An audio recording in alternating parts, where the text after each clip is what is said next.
네, 여러분 안녕하세요. 안녕하세요. 오늘은 리얼 교과 토의 4과 하나님의 선교에 동참함이라는 제목으로 교과를 토의하겠습니다. 어, 기억절은 요한복음 13장 34절 35절 말씀입니다. 한번 읽어보실까요? 시작. 새 새 계명을 계명을 너희에게 너희에게 주노니 주노니 서로 서로 사랑하라. 사랑하라. 내가 내가 너희를 너희를 사랑한 것 사랑한 것 같이 같이 너희도 서로 너희도 서로 사랑하라. 사랑하라. 너희가 너희가 서로 서로 사랑하면 사랑하면 이로써 이로써 모든 모든 사람이 사람이 너희가 내 너희가 제자인 내 줄 된 알리라. 줄 알리라. 아멘. 감사합니다.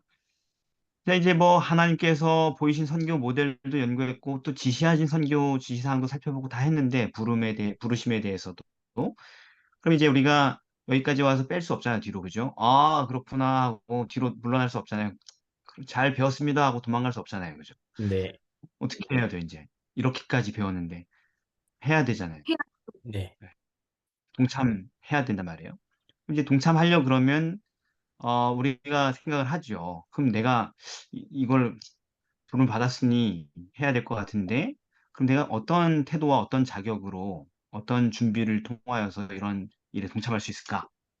이런 어떤 생각을 갖겠죠. 네. 그 생각에 대한 답을 찾아 토의하라는 것이 이번 교과의 흐름인 것입니다. 그래서 오늘 과연 부름에 응하여 선교사가 되려는 사람들이 갖춰야 될 요건이 뭐가 있을까? 그거 알고 해야 되니까 첫 번째 일요일입니다. 친절의 은사. 이제 아브라함을 계속 쭉 따라갈 건데요. 아브라함이 선교사로서 아주 대표적인 초창기적 인물이기 때문에 그래서 창세기 18장 1절에서 8절을 보면은 이제 아브라함이 하나님께서 가라 해서 알지 못한 땅으로 갔고 선교지로 그리고 거기에 이제 정착을 하려고 그러는데 뭐 선교지가 그렇게 좋지 않은 선교지였잖아요, 그죠?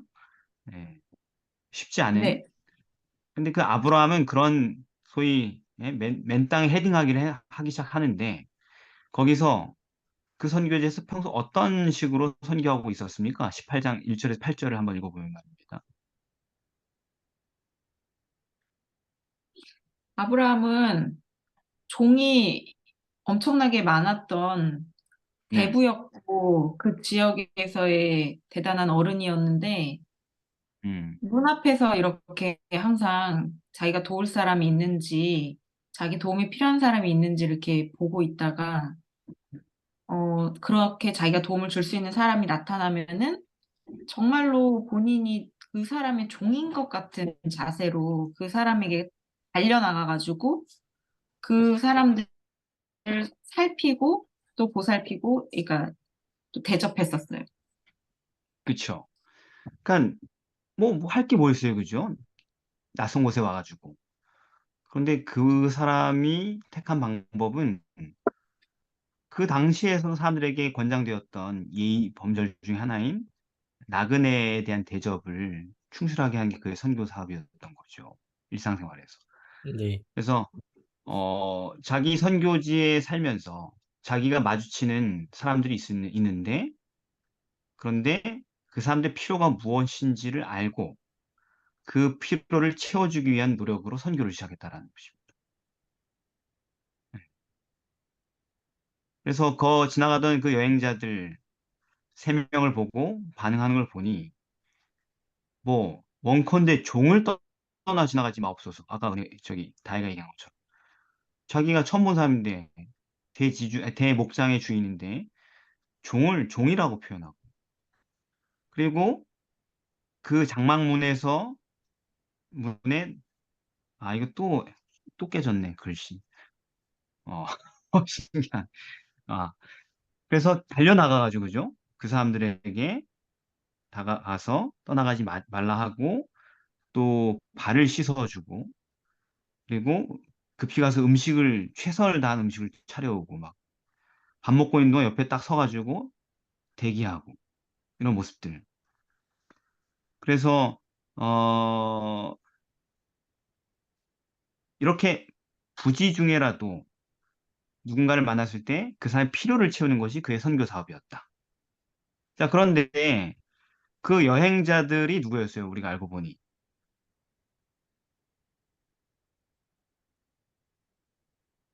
천사들, 어, 소돔과 고모라를 이제 살펴보러 갔던 천사들. 그러니까 그러니까 아브라함, 예수님과 그러니까 아브라함은 이 사람들이 하나님이나 천사인 줄 알았어요, 몰랐어요? 몰랐어요. 맞죠. 어떻게 알아요? 몰랐는지 알고 그럴 수도 있지. 히브리서 13장 2절에 손님 대접하기를 잊지 말라. 이로써 부지 중에 천사들을 대접한 이들이 있었느니라에 아브라함이 포함됩니다. 그렇죠. 여기 분명히 부지 중에라고 써 있잖아요, 그죠? 부지 중에는 뭐냐면 몰랐다는 것입니다. 그러니까 나그네는 사실 그렇게 대단한 사람들이 아니잖아요. 네, 뭐 지나간 나그네를 보고 저 사람 잘 보여야겠다. 저거 지금 회장님이 변장하고 있는 거다. 뭐 이렇게 하는 거 아니잖아요, 그죠? 네, 예. 늘 막 경계하면서 저 폐지 죽는 할아버지 우리 기업 회장님 아니겠지? 뭐 이러면서 이렇게 늘 대기하고 있는 게 아니잖아요, 그죠? 그런 미션이 주어지면은 그렇게 긴장하겠지만 사원들이 근데 그런 미션이 없으면 사원들이 뭐 지나간 청소부 아줌마 쳐다보냐 이거예요. 근데 아브라함은 몰랐는데도 그런 사람을 살뜰히 다 챙겼다라는 거죠. 자기보다 못하고 낮은 사람들까지도. 그냥 인간이면 다 챙겼다는 것입니다. 소중하게 여기고. 예. 그래서 이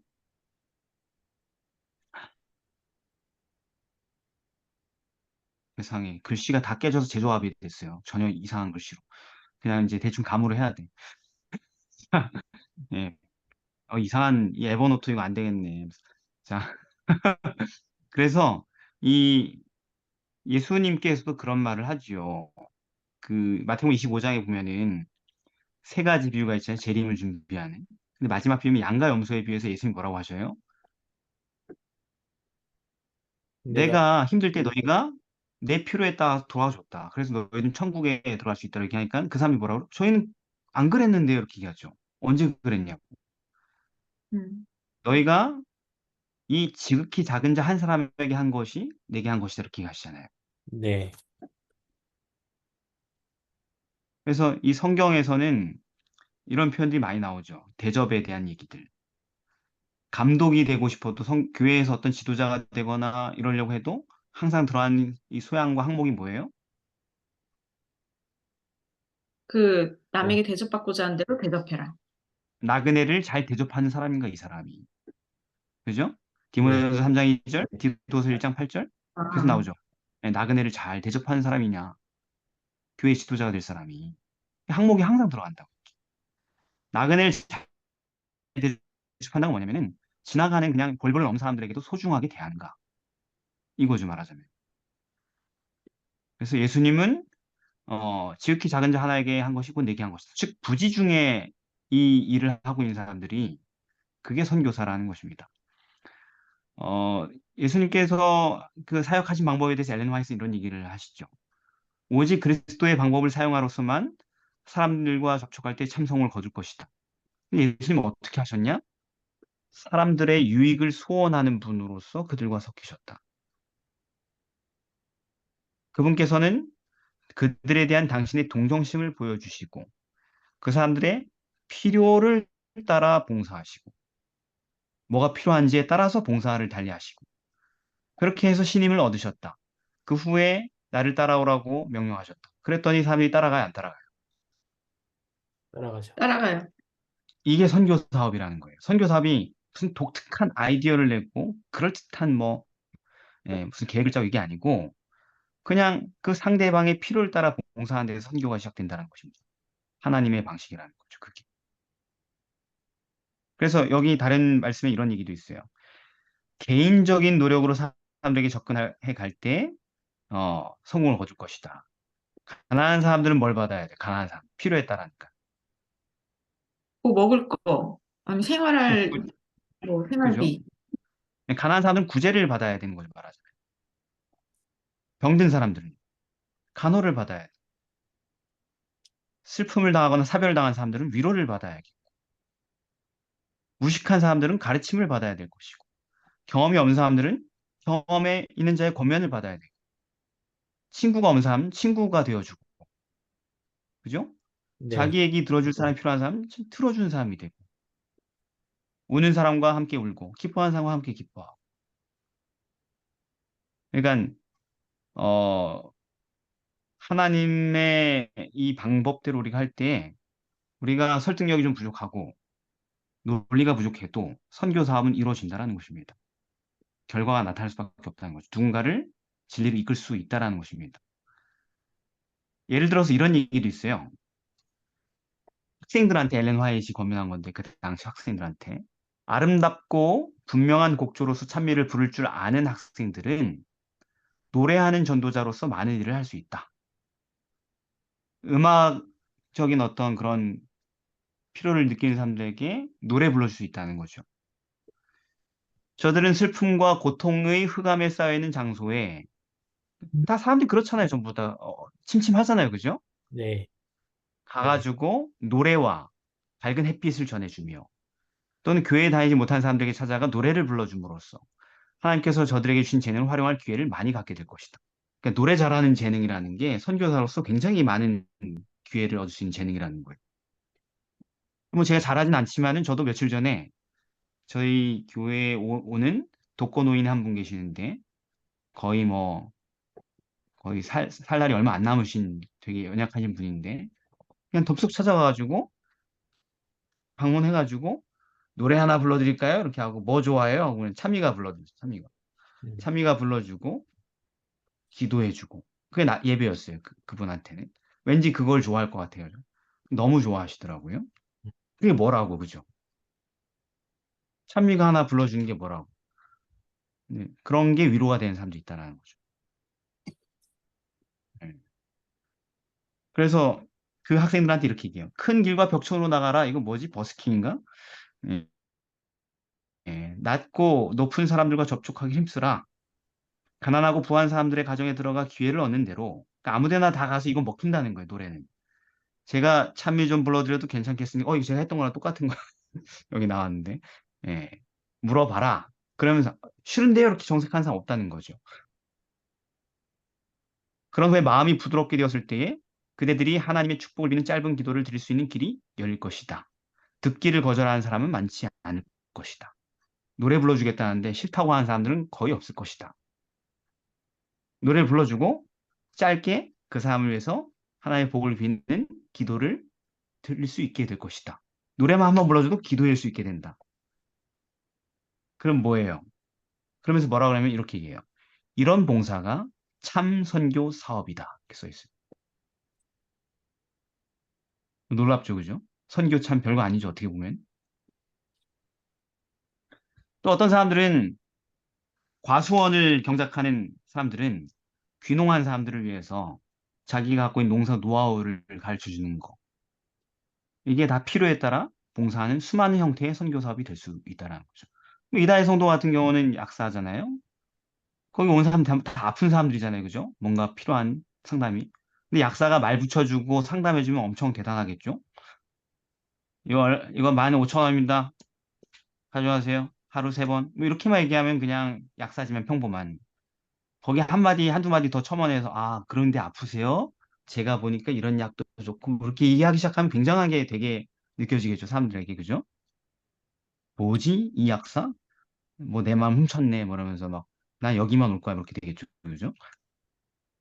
그런 식으로 그 필요에 따라서 우리가 봉사할 수 있는 길은 사방팔방으로 열려 있다라는 것입니다.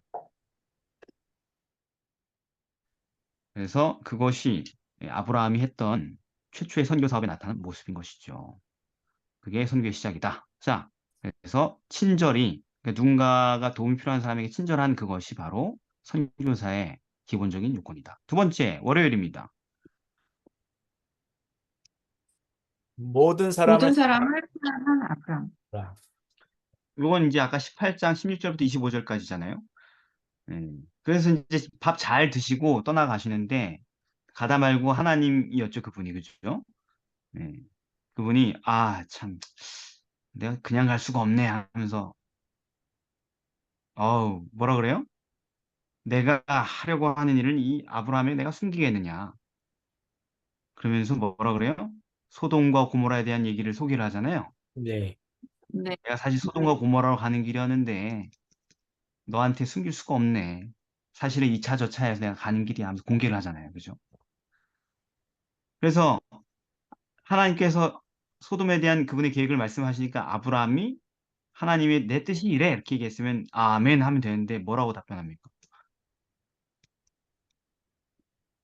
어, 거기에 뭐 50명만 있으면은 뭐 이렇게 안 죽이시겠냐. 하나님 공의로우신 분인데 선한 사람 있어도 거기 진짜로 다 멸하실 거냐. 이런 식으로 말 몇 번이나 해요. 45명, 그러니까 40명, 네. 30명. 그건 이제 우리 뒤에서 살펴볼 부분인데 이렇게 얘기해요. 첫 대답이. 주께서 의인을 악인과 함께 멸하시려고 그러십니까? 음, 이렇게 얘기하죠. 그죠? 그러니까 뭘 하고 있는 거예요? 소돔 사람들을 지금 뭐 하려는 거예요, 지금? 보호. 구원하려. 그들을 지금 임박한 멸망에서 구원하려고 지금 단호하게 선 거잖아요, 말하자면. 네, 아니, 지금 하나님이 갈만해서 심판할 만해서 가는 거잖아요. 네, 분명히 얘기했잖아요, 하나님이. 소돔과 고모라에 대한 부르심이 너무 크고 그 죄악이 너무 심히 중해서 내가 이제 간다, 이렇게 얘기했잖아요. 그러니까 아브라함이 지금 이 자기가 몸담고 있는 선교 지역 사람들의 상태에 대해서 잘 몰라서 이렇게 하나님의 앞을 가로막는 걸까요? 아니요. 알고 그럼 있었. 알았을까요? 네, 소돔 사람들이 악한 것을 알고 있었을까요? 네, 알았죠. 어디, 어디에 그런 얘기가 나와요? 어, 그러니까 그러고 나서 24절에 의인 50이 있을지라도 멸할 거냐. 그러니까 거기 사는 사람이 얼마나 많을 텐데 아예 처음부터 50명부터 시작하는 게 일단 없다는 거 아니에요? 별로 없는지 아는 거 아니에요? 아니, 50이면 꽤 많은 거잖아요. 아브라함이 롯과 헤어질 때에 알았겠죠. 자, 그냥 창세기 13장 13절에 처음부터 네, 나와요. 부름 받고 나갔을 때. 소돔 사람은 악하여 여호와 앞에 큰 죄인이었더라. 그게 아예 그냥 나와요. 처음부터. 이건 지금 18장인데 13장에 이미 나왔다고. 너무 악해서 큰 죄인이었다. 아브라함이 알아요, 몰라요? 알고 있었죠. 자기 선교지 상태가 얼마나 참혹한지 이미 와서 안다고 해요. 그 사람들을 위해서 노력을 아무것도 안 해서 몰랐겠죠. 근데 지금 여기까지 오기까지 18장까지 오기까지 많은 일들이 겪거든요. 아브라함이. 얼마나 인간들이 타락한 줄 안단 말이에요. 그렇죠. 그러니까 아브라함은 소돔의 악함을 너무 잘 알고 있었어요. 자기가 이미 오랫동안 여기까지 왔기 때문에 18장이 벌써 꽤 많은 세월이 지났거든요. 그럼에도 불구하고 그 인간들이 너무 타락한 줄 알m에도 불구하고 그들을 어떻게든 멸망에서 건지려 하고 있는 거예요. 자, 보세요. 의인이 50명이 있을지라도 거기를 멸하시니까 이렇게 얘기했을 때 그 의인 50명은 살려달라는 얘기예요? 아니면 그 악인들도 살려달라는 얘기예요? 여기 지금 이 얘기가. 아, 악인들도 악인들. 살렸다. 그러니까 우리가 이걸 잘 읽어야 돼요. 의인들을 멸하십니까? 악인들만 죽여야지 어떻게 의인들까지 멸하십니까? 이 얘기가 아니잖아요, 지금 얘기 논제가. 그러네요. 악인들을 멸하지 말라는 얘기잖아요. 지금 악인들을 멸하지 말라는 얘기잖아요. 의인들 몇 명 좀 믿고 맡기시고 악인들을 좀 기회를 주십시오. 이 얘기잖아요, 사실은. 네, 예수님이 한 비유랑 똑같은 거지. 예? 과원지기가 나무 하나가 열매를 맺지 않고 계속 그렇게 땅만 버리고 있었잖아요. 그죠? 그 주인이 찍어버리라 그러니까 금년에도 그대로 두소서 내가 올해도 두루 한번 해보겠습니다. 이렇게 거름도 주고 그렇게 하는 그런 정신인 거죠. 말하자면. 사실 여러분 이미 아브라함은 이 악한 백성을 한번 멸망해서 건져낸 적이 있었다고요. 이미. 기억 안 그렇죠. 나요? 맞아. 전쟁. 소돔 전쟁. 그러니까 소돔의 전쟁 때문에 소돔이 완전 전멸당했었잖아요. 그렇죠. 그때 자기 조카만 쏙 빼왔어요? 아니면 다 구해왔어요? 전쟁해가지고. 다 굴렀어요. 그러니까, 근데 그 전쟁이 아브라함이 지금 할 전쟁이었어요? 죽으러 가는 거였어요? 할 전쟁이 아니었죠. 들어가는 거예요. 자기랑 상관이 없는 전쟁이었고. 아니, 상관이 없어도 힘이 있으면 할 수도 있죠. 그죠? 그러긴 했는데 아담은 그냥 아브라함, 하나님의 그냥 가족 예, 단위 또는 약간 좀 작은 부족 느낌? 몇백 명 정도? 예. 근데 거기는 나라 몇 개가 같이 묶여갖고 전쟁을 하고 있는 상황이었기 때문에. 그렇죠. 연합국 전 군대였잖아요. 그죠? 아브라함은 그냥 뭐, 예? 세 자릿수 인원밖에 없었잖아요. 말하자면. 네. 그렇, 그런데도 그냥 죽으러 간 거예요. 하나님의 능력으로 이겼지. 네. 그 무슨 얘기냐? 심지어 아브라함은 이런 사악한 사람인 줄 알면서도 희망이 없는 정말 타락한 인간인 줄 알면서도 그 사람들 살리려고 자살행위나 마찬가지 희생을 치른 사람이에요, 이미. 우리는 평생 단 한 번도 안 할 일을 하는 거죠, 누군가를 위해서. 적어도 내가 목숨 바쳐 사랑할 만한, 존경할 만한 사람이면 그거 할까 말까인데, 그것도 아니었단 말이에요. 그래서 선교사라는 어떤 사람이죠? 가능성 있어 보이는 사람은 구원하려고 하고, 가망 없어 보이는 사람들에게선 돌아선 사람이 아니라는 거예요, 선교사. 가망 없는 사람들하고 씨름하는 사람이 뭐예요? 선교사입니다. 부름받은 사람이에요. 선교사는 내가 아무리 평생을 투자하고 노력하고 씨름해도 가망이 없어 보이는 그 사람들 구원하기 위해서 위험과 모험을, 희생을 무릅쓰는 사람들이 선교사라는 것입니다. 아멘. 예수님이 그랬어요. 예수님이. 그분은 아예 나는 의인을 찾으러 온 게 아니고 죄인을 구원하러 오셨다고 말씀하셨죠. 건강한 자에게 의원이 쓸데없고 병든 자에게 쓸데있다. 난 죄인을 부르러 온 거다. 그래서 디모데전서에서 바울이 뭐라고 그래요? 1장 15절에 그리스도 예수께서 죄인을 구원하려고 이 세상에 오셨다. 이렇게 얘기되어 있는 것입니다. 그리고 선한 사람들이 아니라 희망 없어 보이는 악인들을 구원하기 위해 십자가에서 죽으셨어요. 솔직히 얘기하면은 요즘 말로 하면 뭐예요? 개죽음 당하신 거예요. 계산이 안 맞는 죽음을 당하신 거예요, 말하자면. 네. 근데 알고. 그래서 바울이 뭐라 그래요? 의인을 위하여 죽는 자가 쉽지 않고 의인을 위해서는 죽을 수 있을 것 같은데 그것도 쉽지 않다. 선한 사람을 위해서 용감히 죽는 자는 가끔 있을 수 있지만. 하지만 없다. 그래도. 근데 우리가 아직 죄인 되었을 때, 우리가 아직 못된 놈일 때, 그리스도께서 우리를 위해 죽으심으로 자기 사랑을 확증하셨다. 이게 뭐예요? 선교사의 정신인 것입니다. 성경이 말하는. 그러니까 우리도 마찬가지예요. 우리는 의인들을 잘 관리해서 하늘까지 같이 가는 게 선교의 초점이 아니에요. 예. 100마리 양이 있는데 멀쩡한 양 99마리가 우리에 있고 문제 있는 애가 한 명이 이탈했어요. 그럼 어디에 초점을 맞추는 거예요? 한 명. 그 한 마리의 양을 찾아 나가는 게 그게 선교사라는 거죠. 죄인들을 돌이켜서 구원하는 것이 선교 사업의 핵심이지 착한 사람들 모아놓고 관리하는 게 선교 사업의 핵심이 아니다. 그래서 엘렌 화이트도 교회 정에서 이런 얘기를 했어요. 그분께서는 타락하지 않은 존재들에게 가지 않으시고 그분을 가장 필요로 한 자들에게 가셨다. 그분께서 그분의 일을 맡겨주신 우리들은, 그러니까 선교사들은 그 모본을 따라야 한다. 그러니까 목회자의 딜레마가 그래요.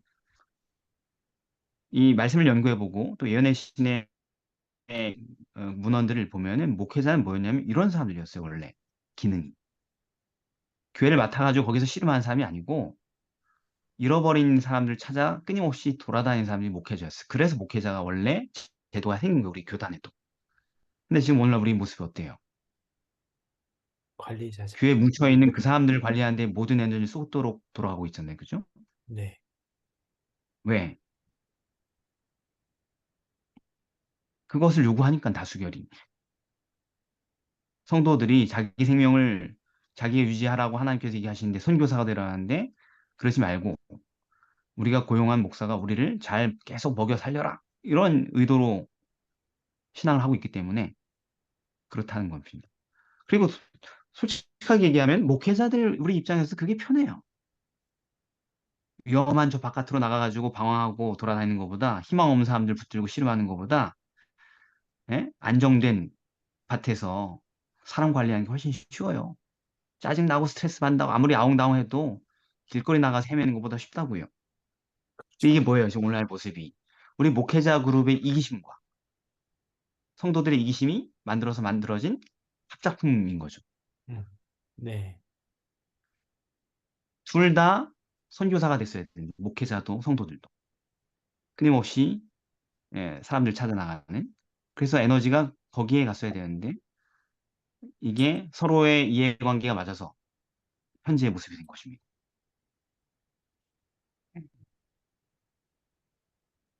자, 그래서 어, 교회는 그런 일을 하도록 설립된 것입니다. 어떤 한 사람에게 돌봄받기 위해서 교회를 세운 게 아니고 교회는 다 같이 그 일을 하는 데 집중하기 위해서 설립됐다라는 것입니다. 어, 그러니까 여기서 말씀하시는 거는 그건 거죠. 우리가 이제 가까이 있는 교회나 가정에서 잃은 양들을 잘 살펴서 가까운 데부터 선교를 하는 것이 이제 우리의 목표라는 거를 이제 전 과들에서 봤었는데 여기서도 이제 잃은 양을 찾아 나서야 된다는 게 우리 바로 근처에도 있는데 그거를 찾지 않고 잃은 양 아닌 것 같은 안전해 보이는 그런 사람들하고만 그냥 동고동락하고 있다는 말씀을 하시는 거죠? 예, 뭐 비슷하네요. 중요한 건 더 단순하게 얘기하자면은 가망 없어 보이는 사람들을 버리지 말라는 얘기예요. 음, 아브라함이 가망 없잖아요. 소돔 사람들 우리도 욕하고 있잖아요. 지금 수천 년이 지난 우리도 지금 소돔은 이 소돔 같은 이렇게 얘기하잖아요. 그죠? 음, 근데 정작 거기에 파송된 선교사는 어땠냐고요. 그 사람들에서 목숨 걸었어요. 계속. 우리는 그 사람들은 동성애 뭐에 죽어 마땅한 사람들에서 이렇게 인식하잖아요. 교회 성도들은 그죠? 근데 정작 거기에 파송된 선교사는 그렇지 않았잖아요. 목숨을 몇 번을 걸어요, 진짜. 그들을 구원하려고. 이렇게 다른 거예요. 똑같은 스토리 읽어도 우리 소돔 사람 나쁜 놈들 하나 옆에 죽어 마땅한 죄인 이렇게 인식하고 있으면 같은 성경 읽어도 그 본문 속에 있는 아브라함은 그 사람들 위해서 목숨 걸었다. 아무것도 바라지 않고. 그 사람들이 얼마나 악한지 본인이 더 잘 알았을 텐데 우리보다. 보고 듣고. 이게 선교사의 정신이었죠. 네. 그래서 그대들은 방황하는 자들 중에 장래성도 없고 매력도 없어 보이는 자들에게서 돌아설 때에 예수께서 하고 계신 그 일을 등한히 하고 있다는 사실을 깨닫지 못하느냐. 이 사람은 아니야. 이렇게 돌아서는 게 너무 자연스럽잖아요, 우리는. 그렇죠. 근데 그게 바로 선교사의 길에서 돌아서는 거라는 것입니다. 그대가 그들에게서 돌아서는 바로 그 순간이 그들에게 그대의 동정과 도움이 가장 크게 요구되는 시간일지 모른다. 제가 정확한 문장을 못 읽어도요. 왜냐하면 지금 딱 열었는데 모든 문장이 전부 다 재조합됐어요. 글자 단위로. 음, 황당하네. 저 상처받았어요. 이 어플한테. 에버노트입니다. 에버노트. 상처받. 제가 무료 회원이라고 이렇게 업신여기는 것 같은 느낌이 들어요. 예. 예, 그냥 농담이고 농담. 상처받으면 안 되지. 예. 그래서 예수님이 주신 정신은 뭐예요? 이거예요. 야고보서 5장 20절처럼 너희가 알 것은 죄인을 미혹한 길에서 돌아서게 한 사람이 그 영혼을 사망에서 구원하여 허다한 죄를 덮을 것이니라. 이거 얘기하고 싶은 거예요. 미혹한 길에 빠진 그 사람을 돌이키는 일에 마음을 두는 것이 선교사라는 것입니다. 잘 가고 있는 사람들에게 마음을 두는 사람이 아니고. 자, 화요일은 무엇입니까? 제가 물어봐야 돼요. 글씨가 다 깨져 있어가지고. 화요일은 아브라함, 뭡니까? 사람의 네. 기도의 정신. 자, 그 다음은 이거죠. 창세기 18장 26절 32절 뒤에 이제 이어진 내용인데 이 멸망을 목전에 앞둔 이 소돔 사람들의 영혼에 대한 아브라함의 이 사랑이 결국 뭐로 표현되고 나타나요? 기도. 그죠? 그냥 기도? 끈질긴 진심이 담긴 중보기도. 절절한 기도. 그렇죠. 그것은 그들을 구원하기 위한 어떻게든 신약 같은 희망을 엎들고 구원하기 위한 그런 끈질긴 포기하지 않고 물러서지 않는 그런 기도로 나타났다는 것입니다. 이게 선교에 동참하려는 모든 사람들에게 어떤 권면을 주는 거예요, 지금?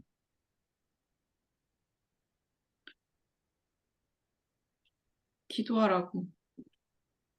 마태복음 예. 5장 43절, 43절, 44절. 또 네, 내 이웃을 사랑하고 내 원수를 미워하라 했다는 것을 너희가 들었으나 난 너희에게 이르노니 너희 원수를 사랑하며 너희 핍박하는 자를 위하여 기도하라. 네, 감사합니다. 그러니까 선교사가 되는 사람들은 실제로 여러분들 우리가 다 해보면 선교사로 살기로 딱 결정하고 시작하면은요, 그 내가 선교하려는 그 사람의 구원이 내가 가진 지식이나 언변이나 능력보다 전적으로 하나님의 능력이 달렸다는 사실을 금방 알게 될 겁니다. 그렇죠. 그러니까 벽에 딱 부딪힌 거죠. 선교를 한 순간 나는 벽에 부딪히는 거예요. 할 수 있는 게 아무것도 없게 된 겁니다, 사실. 친절할 수는 있지, 그나마. 근데 결과를 기대하기는 너무 힘들다는 거죠, 항상. 그렇기 때문에 뭐 할 수밖에 없게 되는 결국은 벽에 부딪히기 때문에 불가능의 벽에 부딪히니까 기도할 수밖에 없다는 거죠. 그러니까 선교하는 사람이 기도를 안 할 수가 없어요. 그건 자연스러운 반응인 거예요. 기도할 수밖에 없어요. 왜? 내가 하려는 그 일이 불가능한 일이니까. 아니, 가망 없는 사람을 돌이켜가지고 사람 만들겠다는 목적을 가졌으면 이미 불가능하고 하는 거 아니에요? 그렇죠. 남들 다 포기한 그냥 거렁뱅이, 주정뱅이를 사람 만들려고 생각해 보세요, 여러분 각자가. 평생을 못해요. 그렇게 예, 쓰레기 같은 삶의 방식으로 뇌가 다 음, 망가져가지고 욕망대로 사는 인간을 앉혀놓고 여러분 사람 만든다고 생각해 보라고요. 힘들어. 실제로 해보란 말이에요, 그런 거를. 시도해보란 말이에요. 그럼 딱 절망하겠지, 바로. 아, 이건 도저히 할 수 없다. 그러니까 당연히 그 영혼을 포기하지 않으면 뭘 할 수밖에 없다? 기도할 수밖에 없다. 그 영혼의 회개를 위해 할 수 있는 것 중에 기도만큼 결국 강력한 행위는 없는 거죠. 우리가 해줄 수 있는 것 중에 정말로 제일 강한 건 기도인 거죠. 그건 하나님이 움직이시는 거니까. 근데 희한하게 제가 절망을 많이 느꼈었는데 여러 사람들을 지나는 세월 동안 알고 지내고 붙들고 할 때마다 되게 무력감을 느꼈거든요. 제가 그 사람을 위해서 기도했지만 그 사람들은 쉽게 세상을 휩쓸려 가고 손이 닿지 않는 곳으로 떠나가고 이런 일들 너무 많이 겪었단 말이에요. 내가 뭐라고 그 사람 인생을 잡고 이래라 저래라 참견하고 뭐 가로막겠어요. 그죠? 근데 희한하게 세월이 지나고 나니까 그 대부분의 기도들이 응답이 됐단 말이에요. 돌아올 것 같지 않은 수많은 사람들이 돌아와 있고 아예 지금 얼굴도 보지 못하고 지내는 희망 없었던 친구가 선교사가 돼 있고 몇 년이 지난 뒤에 성경은 한 장도 아닐 것 같은 친구가 갑자기 오랜 세월 동안 연락이 없었는데 전화가 야 영훈아 나 지금 다리 부러져서 입원해 있다 그러면서 입원해 있는데 네 말이 기억나더라 성경 좀 읽으라고 나 아무것도 할 수 없고 그렇게 당황스러웠는데 휴가도 없이 살았는데 이제 성경 읽는다 뭐 이런 얘기도 하고 또는 정말 악마같이 굴었던 뭐 정말 도저히 희망이 없어 보이는 나이 많은 은퇴하신 분 옛날엔 지금은 그때는 아니었지만 지금 은퇴하신 어떤 목사님은 그냥 난 잊고 살았는데 상처받든 말든 뭐 제가 학대를 받았든 말든 오랜 세월이 지났는데 뭐 칠순잔치쯤에서 미안하다 하고 장문의 문자가 오기도 하고 내가 그때 너무 잘못했다 상상할 수 없는 일들이 기도들이 응답될 수 있단 말이에요. 뭐 어떻게 계획해가지고 할 수 있겠어요 인간이 그죠? 하나님에 대해서 무관심했던 영혼들이 갑자기 하나님을 엄청 열심히 찾는 사람으로 변하기도 하고 그때 되게 희망 없이 절망 가운데 기도했는데 그렇더라고요 보니까. 그러면 우리가 선교사가 된다면 지금 우리는 멸망으로 가고 있는 확실하게 가고 있는 어떤 사람을 위해서 기도하고 씨름하고 있을 겁니다. 분명. 아멘. 그죠? 네. 50명 중에 5인이 부족하면은 그 5인이 부족하면 인하여 온 성을 멸하실 겁니까? 아니야. 그러면 또 한마디 하겠습니다. 40명 찾으면 어떻게 할 건데요? 아, 그럼 알았어. 그래도 돼. 그 정도는 할 수 있지. 저 화내지 마시고요. 한마디만 더 할까요? 30명이면 어떡하게 하시려고요? 그래, 그것도 괜찮아. 제가 감히 한 말 더 해도 될까요? 20명은 어떻게 하시려고요? 그것도 내가 봐줄게. 화내지 마시고요. 진짜 딱 한 번만 더 부탁해요. 이렇게 하면서 기도하잖아요. 그죠? 그러니까 얼마나 사랑했다는 얘기, 이 인간 말종들을. 지구 역사에서 가장 더러웠던 사람들을 아브라함 얼마나 아꼈다는 거예요. 심지어 자기한테 별로 감사하지도 않고 있을 텐데.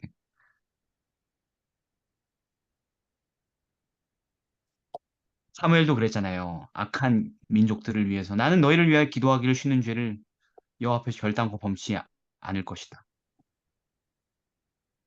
그게 진짜 선교사의 정신이었던 거죠. 자기를 배신하고 모욕하는 그 백성들의 생명과 구원을 위해서 이렇게 기도하기를 쉬는 죄를 범치 않을 거라. 바울도 어땠습니까? 바울의 여러 서신들을 보면 빌립보서 1장 3, 4절 같은 데 똑같이 나오는, 내가 너희를 생각할 때마다 나의 하나님께 감사하며 간구할 때마다 너희 무리를 위하여 기쁨을 항상 간구한다. 늘 기도한다 난. 예수님도 그랬죠. 자기가 십자가에 모욕당하고 수치스럽게 처형당하고 있는데 가장 절망적인 방법으로 죽어가면서 뭐라 그래요? 기도해요. 기도 끝까지 기도하셔요. 아버지, 이 친구들 용서해 주십시오. 자기가 뭘 하는지 몰라서 그런 겁니다.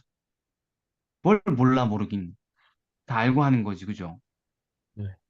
무슨 잔인한 짓을 하고 있는지 알면서 무죄한 자를 몰아서 죽이려고 하는 거였으면 자기 욕심 때문에. 근데도 예수님은 변호하잖아요.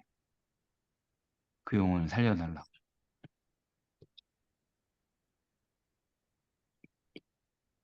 그러니 선교사의 삶도 이와 유사한 경험을 하게 될 것이다. 그리고 얼마나 좋아요. 그런 예수님 우리 위해서 아직도 기도하고 있다는 게. 네. 히브리서 7장 15절, 그러므로 자기를 힘입어 하나님께 나가는 자들을 온전히 구하실 수 있으니 이는 그가 항상 살아서 저희를 위해 간구하십니다. 예수님은 아직도 우리를 위해서 기도만 하고 있어요. 기도. 그게 제일 좋은 도움이니까. 우리도 그럴 수 있습니다. 의인의 간구는 역사하는 힘이 많습니다. 야고보서에서 5장 16절에서 기도하라고 서로, 그러면서 뭐라 그러냐면은 19절에 가면 이 기도 행위에 대해서 너희 중에 미혹하여 진리를 떠난 자를 누가 돌아서게 하면, 미혹되어 진리를 떠난 사람이 얼마나 가망이 없어요. 그죠? 근데 그 사람을 다시 돌이킨다면, 너희가 알아야 되는데 죄인을 미혹한 길에서 돌아서게 하는 사람이 그 영혼을 사망에서 구원하며 허다한 죄를 덮을 것이다.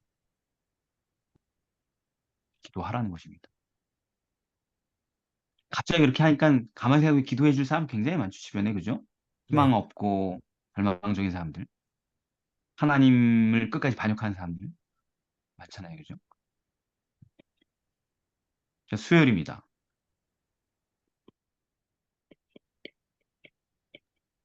아브라함의 선교. 자, 그렇게까지 목숨도 걸고 그 사람을 구원하기 위해서 항변하고 기도를 끝까지 포기하지 않고 씨름하고 그렇게 온 인생과 정신을 갈아 넣은 그 결과, 소돔 지방에서 얻은 선교의 결과는 무엇이었습니까? 롯과 그 가족들의 일부를 구원했어요. 나머지는 다 죽었지만. 롯과 더. 롯을 구원했죠. 롯은 원래 같이 온 애였잖아요. 같이 온. 소돔 사람이 아니죠, 원래. 그죠? 네. 선교지가 소돔 사람이었는데 선교 지역 거주민들 중 단 한 명도 건지지 못한 거죠. 네. 자기가 거기 수십 년 동안 선교했는데 수십 년 동안 선교한 결과 모든 사람이 멸망했어요. 그 지역에. 음.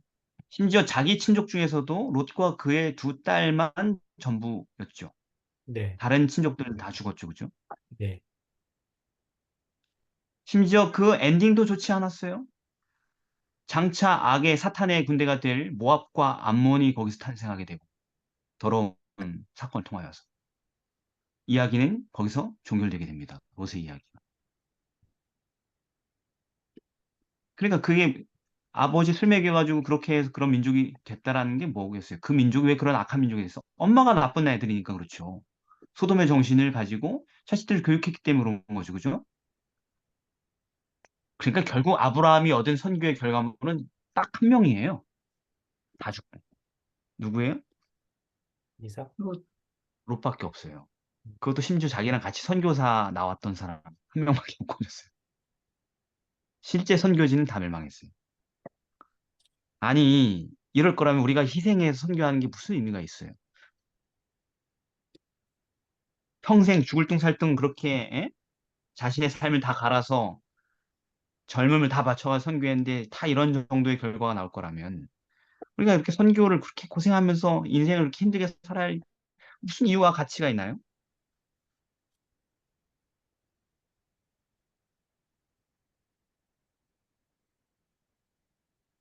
원래 그 말씀에서도 항상 음, 그 예수님 말씀에서도 청함을 받은 자는 많지만 택함을 받은 자는 적다.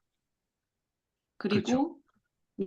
예수님이 항상 그 에스겔에서도 나를 대신해서 그들을 깨우치라 이런 사명을 주셨었고, 그리고 그 맨 마지막에 하셨던 말씀이 이 천국 복음이 모든 민족에게 증거되기 위하여 온 세상에 전파되리니 그제야 끝이 오리라.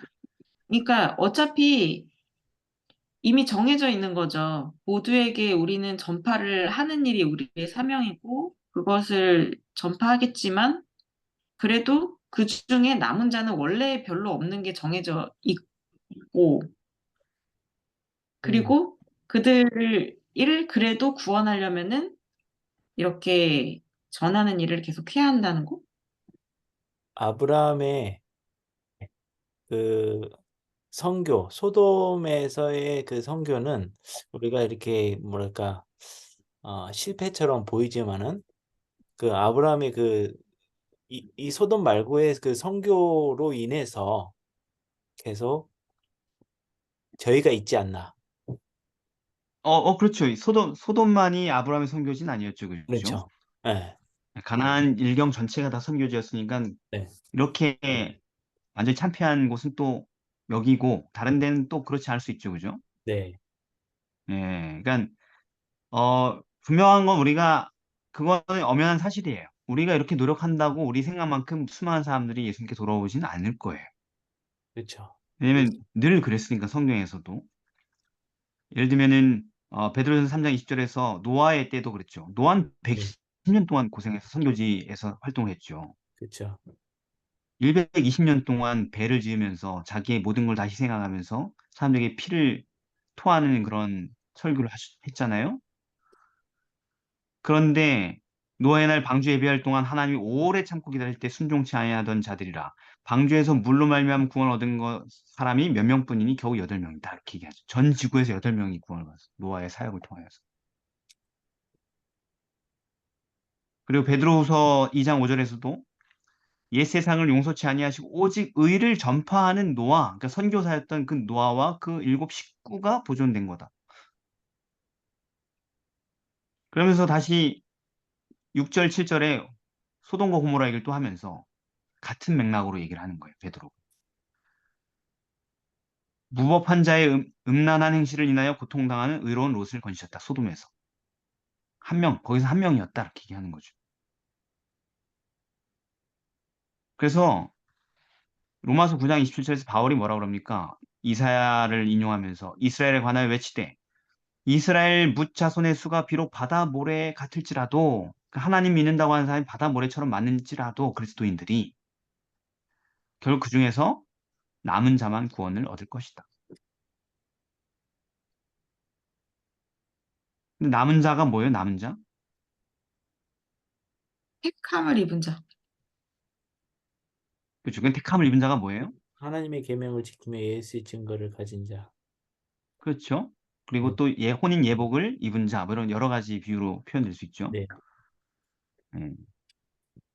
그래서 누가복음 13장에서도 예수님한테 사람들이 이 문제를 물어봐요. 우리도 늘 던진 질문 중에 하나인데, 주여, 구원을 얻는 사람이 적습니까? 이거 물어봤다고요, 예수님한테. 예수님 답변이 뭐예요? 좁은 문으로 들어가기 힘써라. 내가 너에게 이르노니 들어가길 구하여도 못하는 자가 많으리라.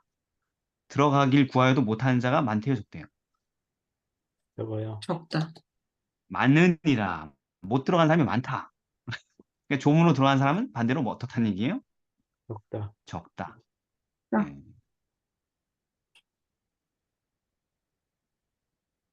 그래서 뭐 재림교회가 우리 뭐 한국에 10몇만이다 뭐 이런 얘기하면서 13, 4천 거의 됐네 뭐 이러면서 이런 따질 게 아니라는 거죠. 우리의 교세가 몇 음, 만이든 그 사람이 다 하늘에 가지 않을 거니까. 성경의 원칙대로라면 그죠? 그렇죠. 하나님의 선교에 진심으로 반응하고 그분과 함께 이 선교의 길에 동참한 사람들이 그 나라에 가겠죠.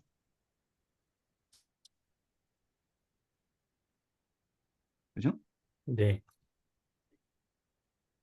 그래서 아까 이다혜 성도가 얘기한 것처럼 마태복음 22장에서도 예수님 말씀하신다. 청함을 받은 사람은 참 많지만 택함을 입은 자는 적을 것이다.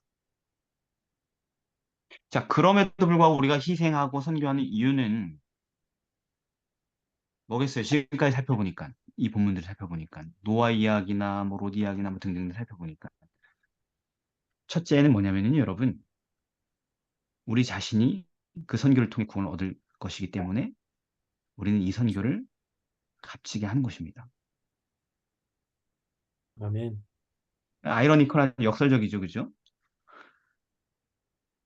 우리가 결과가 없는데 왜 이렇게 고생하면 선교해야 되느냐? 그 선교가 우리를 구원하기 때문에 그래요. 기가 막힌 답이죠, 그죠? 네. 네. 요한계시록 12장 11절에 보면은 그 하나님의 계명을 지키며 예수의 증거를 가진 자가 뭔지를 다른 언어로 설명했는데 여러 형제가 어린 양의 피와 자기의 증거하는 말로 인하여 저를 이겼다. 사단을 이겼다. 그들은 죽기까지 자기 생명을 아끼지 아니하였다. 이렇게 써 있어요. 이게 무슨 얘기냐면 선교사로서의 삶에 자신을 다 던졌다. 그래서 그들은 구원을 얻는다. 이런 얘기입니다. 그들이 남은 자다라는 것입니다.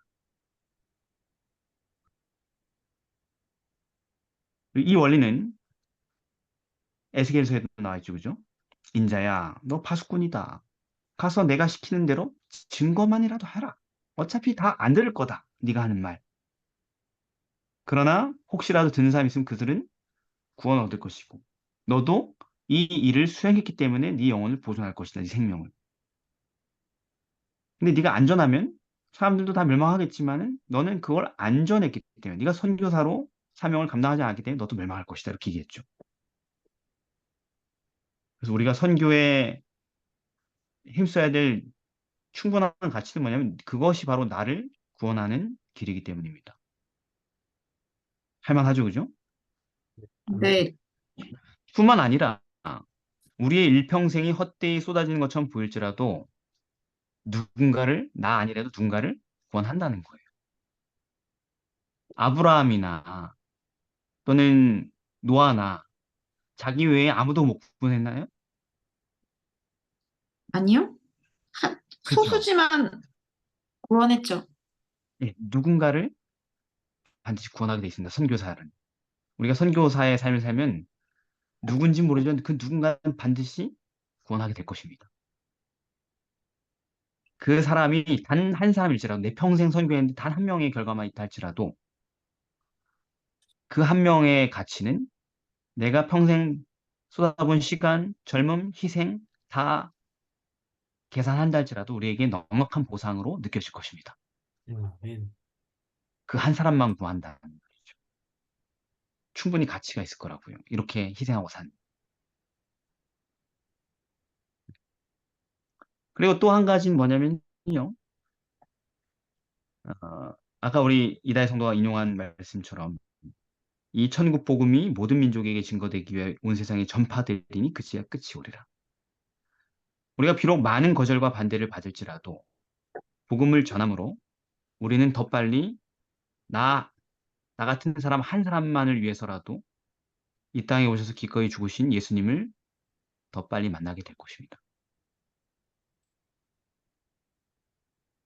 그래서 우리가 하는 이 선교는 절대로 부가치한 게 아니고 우리가 하는 희생, 헛된 희생이 아니에요. 우리가 혹 아무 결과도 보지 못하고 죽는다 할지라도 그 죽음은 무가치한 것이 아니라는 것입니다. 아멘. 자, 마지막으로 목요일입니다. 하나님의 뜻에 순종하게.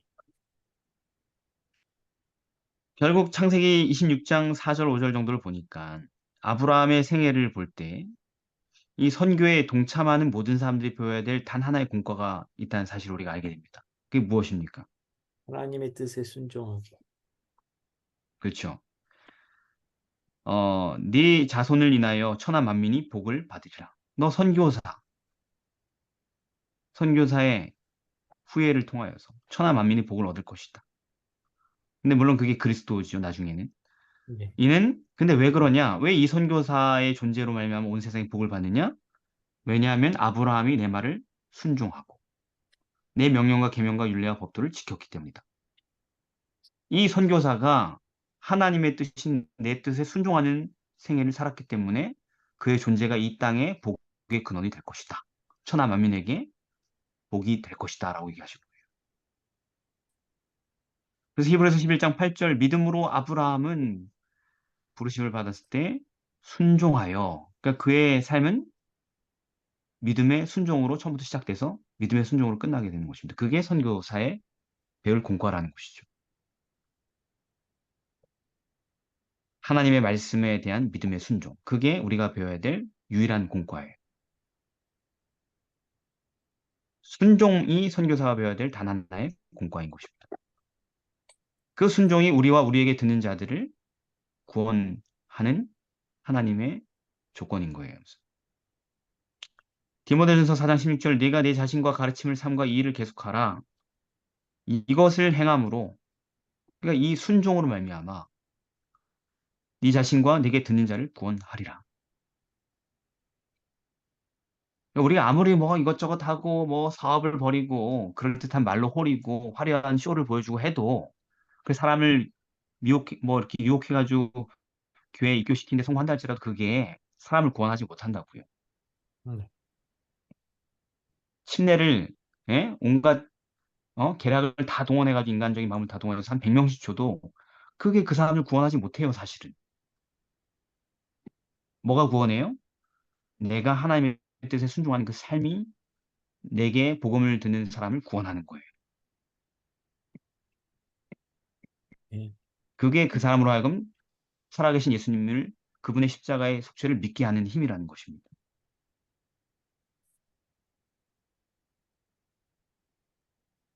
믿어 순종하는 그 생애야말로 책 속에서나 뭐 드라마 속에서 보는 실제로는 없다고 내가 생각했던 그 삶이야말로 복음을 듣는 사람들의 마음을 감동시키고 설득시키고 굴복시키는 유일한 힘이기 때문이라고요. 야고보서에서 뭐라 그래요? 야고보가 혹이 가로되 너는 믿음이 있고 나는 행함이 있으니 행함이 없는 내 믿음을 내게 보이라. 나는 행함으로 내 믿음을 너에게 보이겠다. 믿음은 순종으로만 보일 수 있는 거예요. 말로 보여주는 게 아니에요. 그렇다면 무엇가 순종일까요? 그 순종이란 게 결국 뭘까요? 하나님의 뜻이 결국 뭘까요? 순종이라는 것을 다른 말로 뭐라고 할 수 있을까요? 행함? 사랑? 그러니까 그 행함이 뭐냐 이거죠. 그렇죠. 사랑. 성경은 그것을 뭐라 그래요? 그걸 사랑이라고 얘기하는 겁니다. 로마서 13장 8절 피차 사랑의 빛 외에는 아무에게든 아무 빛도 지지 말라. 왜? 남을 사랑하는 사람은 율법을 다 이루었느니라. 율법에 대한 순종이 뭐라고요? 사랑이라고. 결국 사랑하라. 간음하지 말라, 살인하지 말라, 도적질하지 말라, 탐내지 말라 한 것과 그 외에 다른 계명이 있을지라도 네 이웃을 네 자신과 같이 사랑하라 하신 그 말씀 가운데 다 들었느니라. 아멘. 사랑은 이웃에게 악을 행치 아니하나니 그러므로 사랑은 율법의 완성이니라. 그 순종의 공과인데 그게 뭐예요? 사랑이라는 것이죠. 그래서 순종하는 사람이 바로 사랑하는 사람이고 이웃을 사랑하는 사람은 선교사의 모든 자격을 이미 구비한 거예요. 우리가 선교 잘 못하는 이유는 뭐냐면 뭐가 없어서 그런 거예요? 사랑이. 사랑이 없어. 아무리 노력해도 안 되는 거예요. 날고 기고 돈을 투자하고 천문학적인 무슨 뭐 예산을 배정하고 해봤자 선교는 실패합니다. 뭐가 안 되면 사랑이 안 되면. 희망 없이 죽어가는 영혼들은 다른 거에 돌이키는 게 아니고 세상에서 볼 수 없었던 이 사랑을 감각하고 이거 뭐지? 전혀 다른 사람이다. 이 세상에서 내가 봐왔던 사람하고 전혀 다르다. 그 다음에 그가 믿는 진리에 강하게 이끌리게 되는 것입니다.